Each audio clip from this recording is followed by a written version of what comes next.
then I got on set and, it's film. I had to cry for quite a bit. And the director, Tom Holland, was screaming things at me to get that reaction, talking about like my parents' divorce and anything to really make the little boy cry. And it worked. Our first guest, he is an actor whose body of work includes Stephen King's It as Georgie, Fear the Walking Dead, and Locke Key. Please welcome Jackson Robert Scott.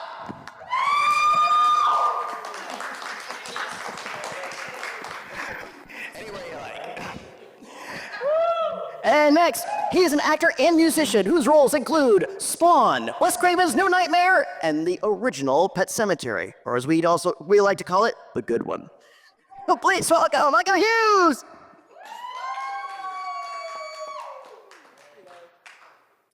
And finally, he's an actor, writer, and sound engineer who joins us today to share his memories and insights as Andy Barclay in pretty much the entire Child's Play franchise. Please welcome Alex Vincent! Ooh, my hero. Yeah. Thanks, guys. Real quick, I loved Life with Louie, by the way. Oh, thank you. Yeah, it was It's a deep cut. That is. I'm full of them. We'll find out today. So, all right, lads, thank you for joining us here this weekend here at this interesting part of White Plains. Hope everybody have a good time so far. Yes, this is great. Awesome. Well, what I would love to do is again, the three of you here have this great and very specific body of work, and doing it at a very interesting time in your lives. So I just love to hear a little bit of perspective of how these projects came about for each of you. And chronologically, Alex, let's start with you. How did Child's Play begin? How did Chucky find me to begin with? Yes. I was auditioning in New York City. I grew up in North Jersey. I auditioned, started when I was like 5. I did some print work and commercials, and I was on a soap opera. I was auditioning for whatever came through my manager. Chucky was one of the first films I auditioned for. I got a couple callbacks. They flew me out to LA to audition against like 2 other kids. And they wanted me to say in that specific audition, Chucky said Aunt Maggie's a real bitch and got what she deserved. And I didn't want to say bitch in front of my mother. So I ran out of the room and locked myself in the bathroom. And they said, this is the kind of kid we can torture for 35 years, I think. So went from there. That's it. I just got a lucky audition and it all went well. All right. You be next. Sure. Which one are we thinking? Pet Sematary, assuming? Yeah, let's start with that. I was so little, I do not remember the audition process. I don't know how that went down. I know the stories my mom has told, that I was just really precocious. I could speak before I could walk, and she thought I took direction well. I might do good in the film industry. She tried for 9 months to get me an agent, and it was really hard. She tried to go to like the best child agent in LA and couldn't get past the front door. There was like the sweet little receptionist. She would go in every few weeks and kind of became friendly with her. So she knew me and my mom, and she would just walk around the lobby or, the waiting room, and there was posters and say, oh, what's that? And I could like respond and talk. And so the gal kind of saw what I was able to do. And that went on for like 9 months. And I maybe wasn't quite talking in the beginning, but by the end I was. So she just remembered me. And when that gal got a promotion, she kind of became like a junior agent or whatever. I was the first name that she pulled to try to, send on an audition. And I booked the first 3 things I went out on and got a called into the head office. The head agent was like, where have you been all this time? And my mom always says the story saying like, oh, knocking on your door for 9 months. And then I think it was like 2 months after that, I booked Pet Sematary, and it was supposed to be twins. They often use twins for kid roles because they can work more hours. And I have Mary Lambert to thank for really fighting for me, because I guess she saw a bunch of people and the studio wanted twins for that reason. They thought it was going to be an issue. And she fought for me and said, no, I think I can get more out of him solo than any of the twins we've seen. So I have her to thank and blame similarly for the course of the rest of my life. Whenever I talk to Denise on these things about it, she's always sings your praises. It's just like somebody that young, and it just didn't. Again, it was such a little kid, and it was such a just okay. Can you do this? Okay, fine. Yeah. Yeah. Hold the knife. They Bite him in the neck, cut his foot off. Yeah. Okay. In the phone, say, "Daddy, I love you." Yeah. Sweet. Wait, all right. Bring us home. All right. So what first started was we self-taped at home first because Will and Phoenix and all the Which is very much a your generation thing compared to these guys. no, yeah, thank goodness. And when I self-taped, they liked the tape, so they said, "Hey, we'd really like you to come to LA and audition in person."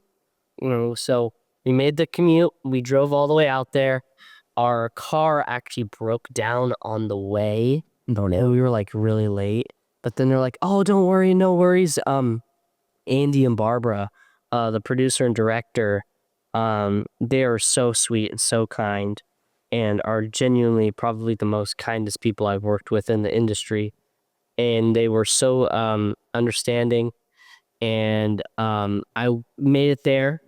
And then I did the You'll Float too. And I think that's kind of like what got me the role is they asked me to do the You'll Float too. And and then I guess the rest is history, I guess. Yeah, you nailed it, man. It was great. Thank you. Absolutely. I do think it's ironic that you seem to have hurt your hand, or at least your arm. Yeah, it's just a little bike accident. So. Oh, okay. For each of you guys,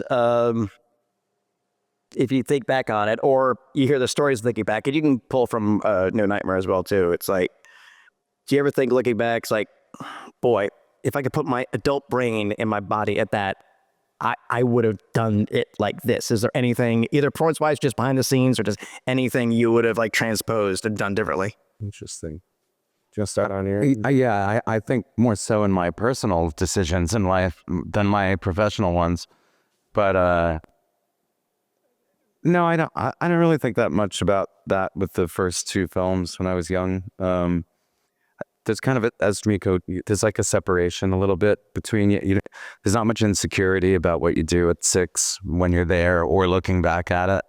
It's much more difficult to watch yourself as an adult. But so no, I never really thought. I think at the time when I first saw like Child's Play 2, I delivered a couple lines and I was like, and like humiliated for no reason. No one else thought so, but I did. Yeah. But no, yeah, I wouldn't change much. It got me 36 years with my best friend, so I can't really. Yeah. That's awesome. Yeah, same. I think Pet Sematary is the easiest to disassociate and watch and take myself out of it and just enjoy it for a film because I'm such a baby in it. I know it's me, but I don't really remember much of being there. So like the later stuff, like New Nightmare and everything else, like I remember being there. So when I watch it, those memories kind of flash into my head, and then it's hard to just get lost in the story. And I do tend to pick apart my performance a little more of like, oh, coulda, shoulda, woulda. I've been more in a general sense of like what you're talking about. It is weird to say like I had all these opportunities and such a like maybe I don't want to say took it for granted, but it was so normal at the time. Now looking back, it's like, gosh, I really did get to do some really cool things. I would love to experience that more as an adult where I would remember it or appreciate it more. Because usually you have to come from nothing and work towards something great. And then having that exposed at such a young age, it's you don't appreciate it as much until you looking back realize like, oh, that was actually really, really cool. It was really special. So yeah. But I'm certainly thankful. It was definitely a gift. No regrets. As I understand it, I've always heard this tale, I guess, that they tried to put a little more makeup and stuff on you, but it just didn't take. Yeah, I think they were concerned because I was so small, I probably wouldn't sit too still in the makeup chair. There was also ratings issues. I think it's been more lax in recent years for like you can get away with more in an R movie. I think they were concerned of how, because I mean, if you think about it practically, I would have been squished pretty. I don't know if I'd be able to walk after as a zombie after getting hit by somebody like that. So they went pretty light with it. They did the scar and kind of more pale. Well, they made up for it with that reshot scene with Denise where they brought her in yeah for the ooze. Yeah, no, that's the practical effects. I think totally hold up in that. Very much so. Yeah, Very, very much so. So, and again, I'm talking just like again, as actors, we look at our stuff. So yeah, it's just something like, oh no, I should have put the emphasis on that. So, but it is interesting. So, got anything that? Oh man, I wish I'd said the line like that. Or well, I mean, I think I did a really good job. you did. You all did. I'm not. Yeah, I'm not. And I'm like, I'm not saying you guys corrected mistakes. I'm just saying is that we as performers are our worst. really, yeah. I'm not trying to sound egotistical at all, but when and also I think it's something that helps is because I was so young. I look back now, and I don't think that's me, but it is me. But when I watch it, still like I was watching with my friends, in October, I was like, oh, okay, like because I used to think that like I hate watching myself. It's hard. I find it so cringy and embarrassing. But when I watched it, I was just like,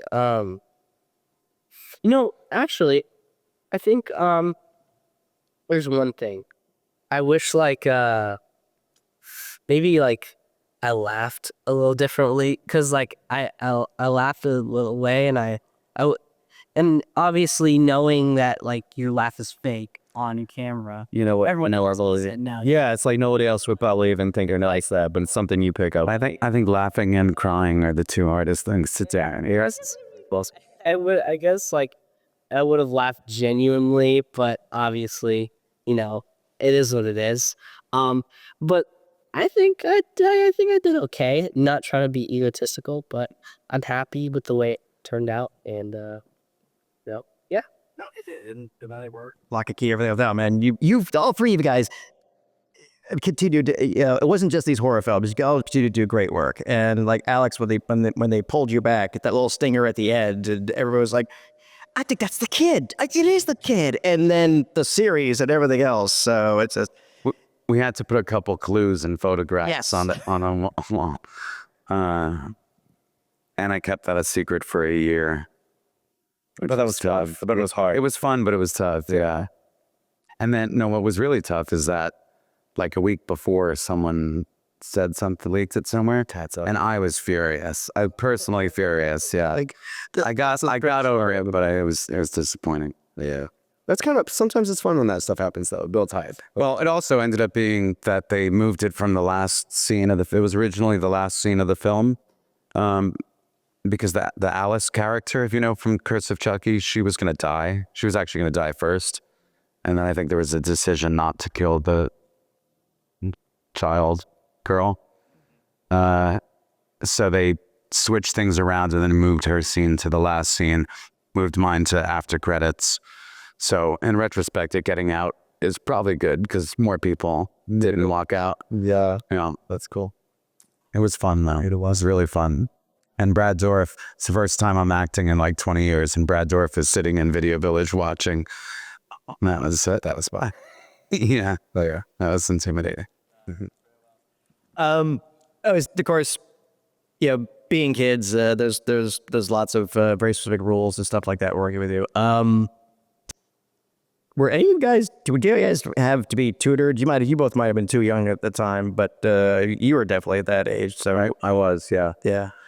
Yeah, that was great. It was like 3 hours a day compared to a regular day at school. I remember I kind of knocked out all my work in like the first month of a 3-month thing because they send you with all of it.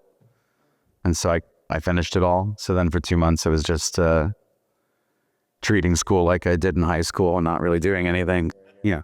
It is funny, like Cutting classes. Yeah, I don't know how it is now, but legally you have to be in school 3 hours a day when you're on set. Yeah. And they have to have a set teacher, even if you're not of school age. It's just like the law to have someone else that's on set, aside from the parents, aside from, whoever. Just start looking after your interests. Yeah. Which is sensible. And the tutors actually have more responsibility than just teaching you too. They're really like kind of there all the time. I mean, I saw it on the TV series a lot with the 3 kids. Yeah. Yeah, they're like almost strict, like they have to be. Yes. It's just funny. I know what you're talking about though, because like there's been times where it was just like a pickup shot or come in for a day to shoot a scene and it would be an hour. Like it was really quick, really small. They just needed to do the one thing. But technically, because I was on set for the day, had to stay 3 more hours and do school. And then if it was caught up on all of the work that was, sent from, because I was homeschooled, I don't know how it is, otherwise, or if they send homework from whatever school anybody's at. But if you had it done, you kind of would just hang out. Like you would like, all right, what do you want to do? You want to toss around the football in the field for PE for 3 hours? Like, Yeah, exactly. but legally you have to be there. So it's kind of funny how that would work out sometimes. Yeah. I have a quick question. Yeah. Did you guys get to like? I bet would you make good friends on the show? Like, So for Locke and Key, and well, I feel like for Locke and Key more because I remember the 3 hours a lot more. Yeah. And actually for Locke and Key, I had to do like 3 hours when I wasn't even on set. Oh wow. Yeah. They had you come in on the off day just to do it, or did they come? No, not they. The tutor would come to. Well, no, James McNally, very sweet guy, love him. But I had a Mandarin tutor too because I used to do Mandarin. I still do. Yeah, the Mandarin tutor would go up and we'd go to like the top floor in Toronto, and that's cool. It was sucked though. It sucked so bad because it was so boring. Yeah. Ni hao. Exactly. That's all. Bingo. That's it. But I mean, there was times where I remember like, and it was kind of rare that it did happen. But there would be times where we'd go out, and luckily we'd be like filming on location, and there'd be like an open field or something, and we'd luckily have like a ball or something, and because it's Toronto, It counts. no one, no one plays football in Toronto. I mean, I guess they got like the Toronto, the Canadian Football League, so we played soccer mostly, and like with my body double. Another girl that was on the show too, and then just like my parents, and we just tried to, and the stunt double, so we just tried to make a big like soccer game. Nice. And it was fun. I remember that. That was fun. Very cool. And luckily, I mean, unfortunately, a lot of the filming I've done for Locke and Key has been during the winter, but luckily, the last time I filmed, which was I was in Toronto for a year, we actually started filming more towards summer, and it was actually like really nice out. And that's when I got to like play soccer with all them. And I look back and like I'm just like, oh wow, that was actually so fun. And of course, it wasn't the best field, It was actually on rocks, but like I'd rather do that than do schoolwork, Sure. Of course. I think and just as well too, because I think even grown-ups could be like in between shots and stuff could be tedious and just okay, so I'll read my script again, or I'm starting to read other people's lines as I'm bored of him. What's two more and I'll jump to the audience. What's one of the best memory you've all taken from being in a part of the horror genre, especially these gigs have been the gigs that have kept gigging for you. So what's it been like looking back? Well, for me, it's exactly that. I've been working with the same people for decades. It's like a Chucky family. So really the best memories are the times that we go out maybe on Saturday night and go out to eat and spend time together. And obviously scenes that we get to do together when you're friends is more fun, but just the closeness of our family and extending on that through the TV series was a lot of fun too. But yeah, those are really the memories that stick more than the time on set. Yeah, because you defined it as horror specifically. Since I don't remember a lot of Pet Sematary, I'm very thankful to be a part of it. But I remember being on set for New Nightmare a lot, and that was an adventure. That was so fun. Like I was 7 years old, I think, and I got to fight Freddy and win. And like the hell set at the end was just a playground, so just hanging out, playing on that. It was the nicest set. Wes Craven was my favorite director I've ever worked with. He was so calm, like soft spoken. He wouldn't say much, but everything he said carried a lot of weight. Like he was like a duck on a pond. He's just moving along slowly. Doesn't look like anything's happening, but the feet under the water are just constantly I kicking. Like, I never got a chance to do this with him, but yeah, all he was ever seen, he seemed to be very thoughtful. Yes. Which is so odd considering, especially you look at his early stuff. He's very like cerebral for being a slasher horror. Yeah. Like for being known for that. But yeah, I mean, that was a dream to be a part of that. And then just in a broader sense, doing cons, like that's become such a thing. Like this is like we've been friends since we were like 15, 16. We're like great homies. We get to do this to see each other. Yeah, welcome to the family, man. Of course. Get out here. Let's go. So yeah, and then just we have the fans and everybody that comes to these to thank. To like, we get to hang out and meet everyone. It's very one-sided, you know. When you're filming, you don't really see the impact, and you get to come to these and see like people have such connections or thoughts or memories from. Well, then that is the benefit of horror. Also, I mean, in general, horror fans, I think, are just the most committed, dedicated, appreciative. So, and it's kind of a smaller knit thing. It's not pop culture. It has blown up. It has gotten bigger, But it held in our orbit, so we see it constantly. But it's still a counterculture thing, horror, and I think that kind of makes it, extra special for us when we travel and meet people. I've been doing it for a long time, so it's all those experiences added up. It sucks that I have Chucky to thank, right? Because but I have to.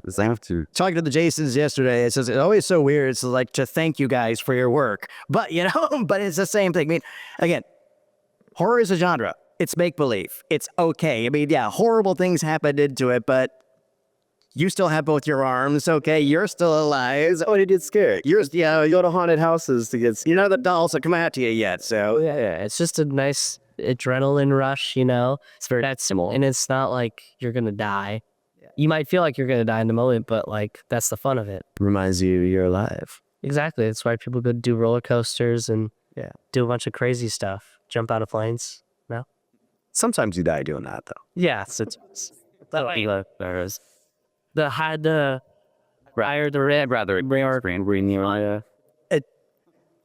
rather do this too. Speaking of fandom, you guys pray bound. This has to have happened at least a couple times. What was it like the first time you saw an adult fan bring their kid dressed cosplaying as your character? Oh boy. Yeah. I mean, a couple of Halloweens ago, it was every other kid who had a kid your age put him in the raincoat and walking around. No, yeah, I know. I mean, I can't. Probably the first time I saw it was at Texas Frightmare, which was the first Comic-Con I ever did. So I'd probably have to say that was the first time I saw someone. I mean, I don't exactly remember the person, but it was probably at that Comic-Con. No, it was so interesting because like I didn't really like think that like, well, obviously I do now, but at the time I didn't know how big Stephen King like it was because I was like 7. And when I got to the premiere and oh my gosh, Man Chinese Theater, we had the premiere there. There were so many people and I was like, what the heck? Like I had no idea that like it was this big. I didn't know. And actually it was probably at the premiere, probably someone dressed up as a Georgie at the premiere, honestly. But like the first time I actually got to like talk to them and take a photo was probably at the Texas Frightmare. It helped a lot that. No, yeah. It helped a lot that the It films were really, really good. No, yeah. But, I mean, I'd say it was pretty surreal, honestly, because I was just like, why is someone dressing up as me? Like, why would, like, I'm not that special. Like, I mean, I guess I thought it was cool, but I was just like, I was kind of confused. I was like, why are you dressing up as me? Yeah, grown up actors are used to like, oh yeah, first time I saw somebody dressed as my Star Trek character or whatever, but seeing somebody dressed as you as a kid has got to be a very surreal moment in that, especially that first time it happened. You're like, wait, what? Yeah. No, yeah, even adults dressing up as you. Well, yeah, that might even be a little stranger actually. It happens, yeah. Yeah, there was somebody, actually, I started doing a Gage cosplay recently too, but when I was in Maine a few months ago, there was this great grown man in the full overalls, and we were both dressed as Gage. We were like, hey, that was kind of funny. Do the Spider-Man meme, eh? Yeah. I mean, I was the only one wearing a diaper, but yeah, I was committed to the bit. Kidding. I haven't seen all that many children dress up as Andy, but man, have I seen a lot of Chuckies. Kids just seem to love Chucky, even though he clearly hates kids. I don't know why that happens, but Tough love. yeah, I've seen a lot of Chuckies around all over the years. There's there's all different types too. I like when people make their own version of a Chucky. That's pretty common too. Yeah, like they just put their own spin on it instead of a spirit one. Sure. But there's a lot, and kids seem to love it. I'm a favorite of the absolutely like nice, unblemished, smiling versions because it's just like, okay, we all know what's underneath that, you know. Yeah. But I've seen some pretty cool like multiple and stuff too. So over the years. But well, guys, before I jump into this, thank you for indulging my capricious curiosity. And on behalf of myself and everybody else, thank you all. You've been a friend. You've all been a friend to fandom and horror fandom. And thank you for coming out, spending this time this weekend, and all the other shows that you do, and telling these stories and everything else, man. And thank you for that audio. And again, to want to talk about something that y'all did at a point in your life and keep doing it, man. It's just thank you. Thank you. Why not? Sure. Yeah, that was very sweet. Yeah. And thank all of you. Yeah. Awesome. Thank you, everyone, for coming. I appreciate it. Are doing? Does anyone have any questions? Oh, let's do it. Come on. All 7 of you. If not, you could always just come to our table too. Yeah. Somebody might have something for all three. That's right. Hold on, I'll come to making the microphone to you. Come on, let's relax. We can. It's not that loud in here. Okay, first of all, what's your name? My name's Eddie Wilson. Eddie, what do you have for us? Any particularly, and maybe there's more than one, if you can think of one particularly unpleasant or not great moment in any of the roles that you've done that you didn't anticipate happening or wouldn't want to do again.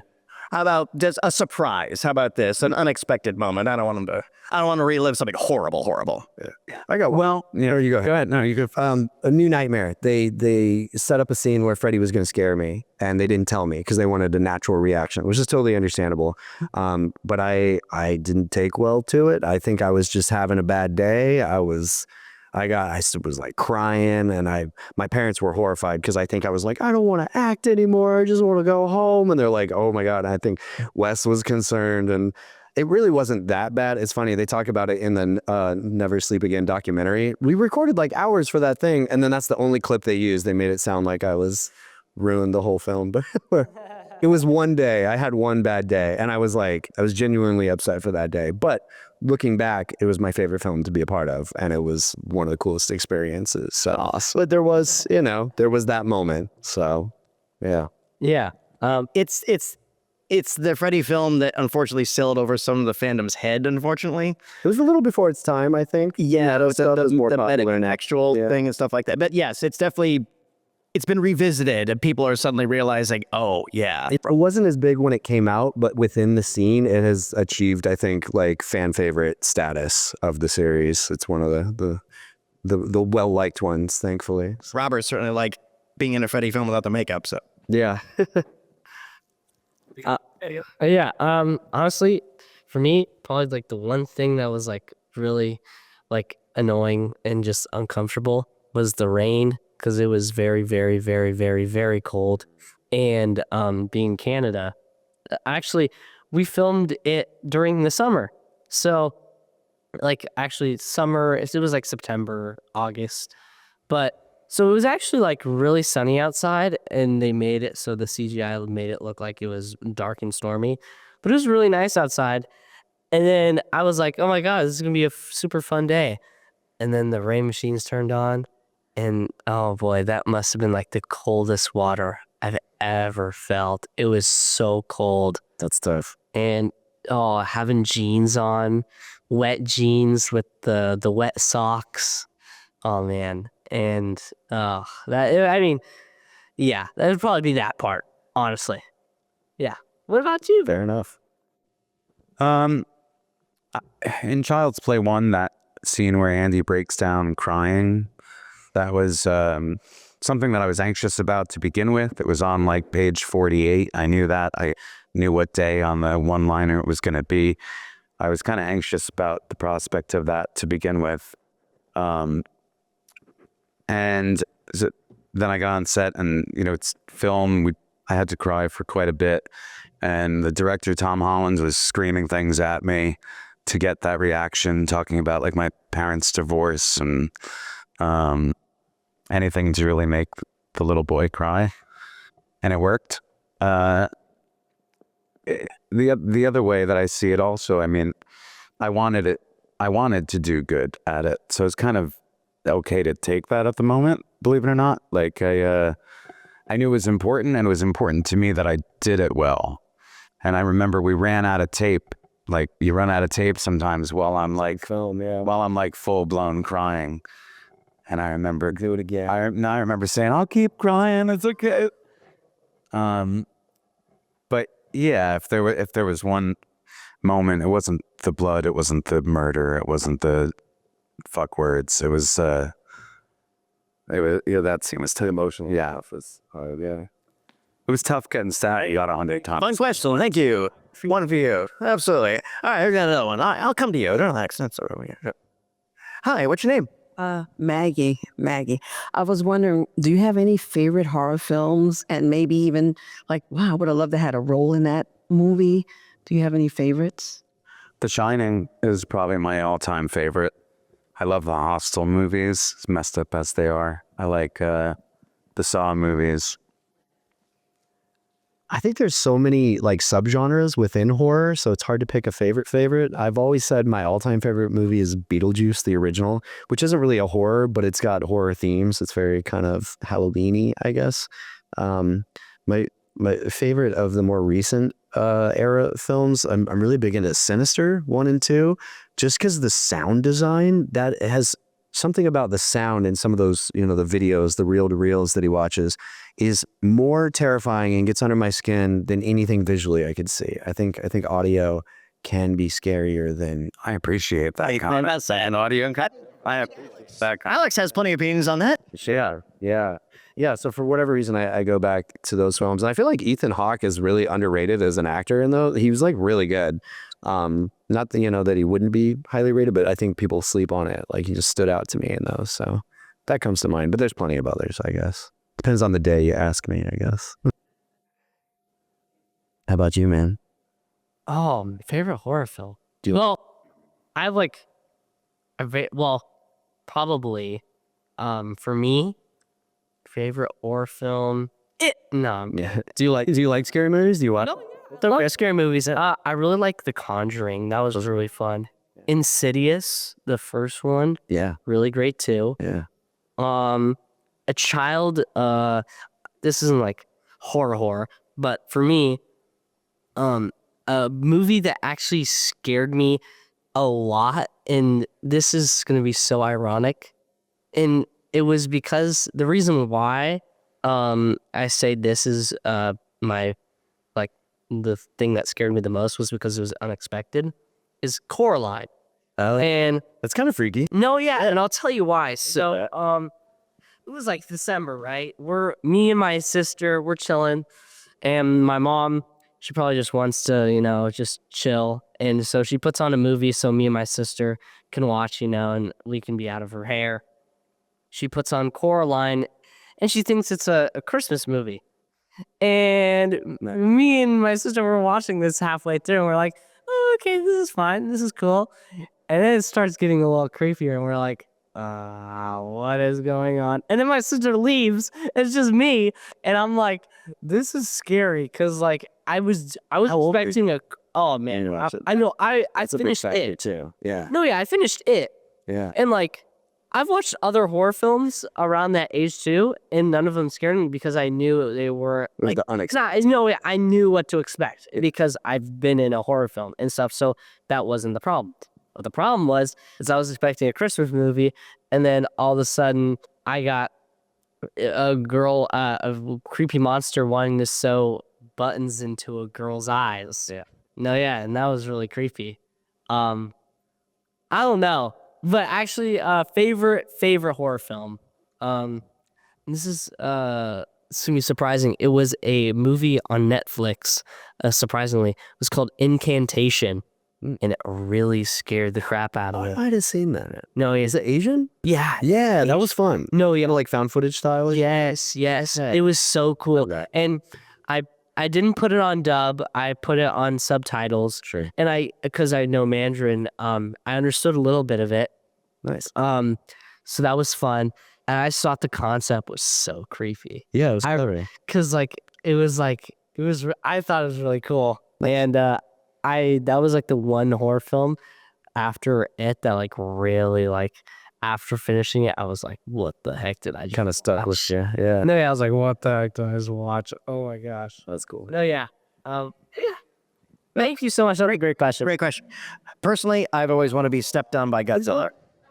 That's the role I want. I want to be stepped on by a kaiju, but not that American version of Godzilla, the real one. Okay, we got time for one or two more. Anybody got one? Go- Okay, well, that last one was so good. Let's do another one. Okay, what you got now? You've worked with some iconic actors, especially the Pet Sematary. Fred Wynn, I think that was his name. Sure, yeah. And just to think, like, when you think back on it, like, wow, I worked with this person, and I don't know, like, what are your thoughts on that? I wish I remembered him more because I was so little and he was the oldest of the cast, really. And, I do, we do reunion shows with the rest of the cast and we always say like he's the missing piece of the puzzle. He would have loved it. It would have been so cool to have him do these. And he was so well loved in the horror scene, because of the monsters as well, obviously. Great actor. My parents said he was like grandpa, that I loved him, that we got along great, and he was a great guy. And he wrote children's books. I have a couple of his children's books and they're really clever too. I feel like children's books are a cop-out for authors a lot of times. Like anyone can do it, but his are like the illustrations is very clever. It's all like play on words. And yeah, I cherish those. I've got some copies that he signed to me. But I hear he was great. Denise has told me some great stories about him from that as well too, because he talked about how when after the Munsters, he would hang around Hollywood, but he just got typecast like a lot of actors do in those roles. So he kind of left. He was doing like theater. He was kind of teaching for a while, and then after the Cotton Club, and then Pet Sematary kind of put him back on the map for those roles. They did a couple other ones, stuff like that. So It was more serious too, because the Munsters, it was horror, but it was like campy comedy, sitcom, where I think his performance in Pet Sematary was great. Like, oh, it's brilliant. and he's so disarming. Mary Lambert tells it best, but what seems like Pascal's character and Fred's character are light and dark angels, and you think the monster is the dark angel, but he's actually the light angel, and the sweet old man next door you think is well intended, but the road to hell is paved with good intentions. And he's kind of the dark angel that leads Dale down this path to, make all these bad decisions. Sure, yeah. Hey guys, any of the adult actors you worked with as a kids that made an impression on you? I'm sorry, what was that? Any of the adult actors you worked as kids that made a positive impression upon you? Oh, I mean, I worked with Brad Dourif, and the first thing I was in, he's one of the greatest actors of all time. Definitely made an impression. And working with Jennifer Tilly, I mean, that doesn't get more fun than that. So, Yeah, probably all of them had, some level of impression or another. I'm very, very thankful to have worked with horror and non-horror, Bruce Willis, Alec Baldwin, Chevy Chase, Arnold Schwarzenegger, like some of the greats. Very, very thankful to at least attach my name in a small way on some of the things they've done. So, Sure. yeah. So, all right, you got one. Okay, we got time for one more. So, go. What's your name? My name is Leah. Hi, Leah. By the way, Leah, it's a great cosplay you got going on here. Good job. What you got for us? I was wondering, because I'm a very scary person, like I frighten easily, and this is my first horror convention. Yay. But Welcome. I was wondering, like, I always want to ask people who did this professionally, worked in the horror community, do you ever get afraid? If so, is it before, after, during, and do you like it? I mean, if you're supposed to be afraid in the scene, you would hope so. It helps. But it is, I don't know about how y'all's process, but filming horror is not that different than filming anything else, really. A lot of the fear and the drama and the tension comes from editing, and music comes later. There are scenes where you're supposed to be scared and you can do certain things on set, and hopefully if the director is good, they facilitate that for you to get to the place you need to be. but it's really not any different than filming a drama or a comedy. I mean, there's little differences, but it doesn't stand out drastically. Yeah, the perspective is wildly different. You know, seeing it as a finished thing is scary but when you're doing the same thing over and over again all day, and they're setting it up and doing it from 3 different angles, and you waited around 5 hours to do it in the first place. It's hard to slip into a moment like that, but there are times when you have to. And if you are trying to put yourself in that place, that the perspective of that, or the prospect of doing that, could be frightening. But it was all fun for us as kids, for the most part. I mean, it was working with, being on set is a fun thing. So being scared is a difficult emotion to feel there. Man, you said it beautifully. No, thanks. I'm about to just copy your answer, man. Did you get scared on set? Did they like, or was it hard to? Yeah. Never really. Just because like it was made very clear that everything was fake. Yeah. Well, you handled it because the emotion really came through. Like, No, yeah. I mean, honestly, all that is, and I'm trying not to like sound egotistical, but it's all acting. Like, sure. You just no, yeah, did what you- 100%. I mean, that's what we're paid to do. Yeah. No, but I actually had such a blast, and I was like more excited than scared. Like there was never a point in time where I was like scared for my life for anything. And a lot of people ask me that, you know, and it's like, Sure. well, yeah, I mean, he was a super creepy clown, but to me, like, I'm not scared of clowns at all. Like, Thankfully. no, yeah, I mean, I just don't think like that stuff is scary. And partially, and actually most of it is because, you know, Bill Skarsgård, you know, he was very sweet and he wasn't trying to scare me. He probably was trying to scare the kids, like the rest of the guys, kids, yeah. because they were much older than me. Sure. But Was it cool seeing him in the makeup? Was it a whole like? no, yeah, it was really cool. No, it was so awesome. No, he's actually a really sweet guy. I bet that was a very fun scene to film. Like, No, yeah. playing off of all the weird shit he was doing. 100%. No, yeah, he's such a great actor. That was cool. And actually, your question, I didn't get to answer that about seeing like an old actor or like someone you worked with now. Please. Bill Skarsgård, man. I saw him in John Wick. I was like, what the heck? I worked with him. And I was like, wow, that's so cool. Nice. And, you know, I was just like, maybe think. And I haven't seen him in God knows how long, but I'm very glad that he's doing well. And yeah, love to see him again. I don't know if you remember me. Maybe, I bet. No, I went into each other at a Maybe. con eventually, I'm sure. Maybe. No, yeah, Something like- we didn't do cons. Oh, yeah. That's true. Maybe someday. Maybe. Who knows? It's a crazy industry. If the bills get too high, you never know. Who knows? Well, thank you guys for coming out, by the way. We appreciate it. This is fun. Near Gang 2024, those are the Kids of Horror, and that was our time. They'll be back at the table in just a little bit. Thank you for watching this video. I am Invader Zim, and I traffic in doom. And so, if you do not subscribe to this channel, you will have doom that befalls you by me, Invader Zim.